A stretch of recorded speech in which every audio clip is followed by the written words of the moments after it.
வந்து அரெஸ்ட் பண்ணி வச்சுட்டாங்க. இப்போதான் அப்படி பண்ணியிருக்காங்க. மக்களுக்கு வந்து என்ன செய்யணுமோ அதை நாங்கள் வந்து யாருக்கு இடத்துல கொடுக்கல சார். நாங்கள் யாருக்குமே ஒரு போக்குவரத்துக்கா யாருக்குமே நாங்கள் ஒரு ஓரமாக வந்து நாங்கள் டேக்ஸ் கொடுத்துட்டு வரோம்.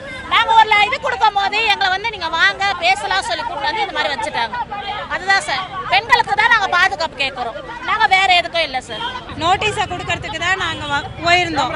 அரை மணி நேரத்தில் நாங்கள் கொடுத்து போயிட்டு இருப்போம். தேவையில்லாமல் நீங்கள் பர்மிஷன் வாங்க, யார் பர்மிஷன் கொடுத்தாங்க, இது கொடுக்கறதுக்கு யார் பர்மிஷன் கொடுத்தாங்க வாங்க அப்படின்னு சொல்லிட்டு அரை மணி நேரம் கூட்டு போனாங்க. கூட்டு போயிட்டு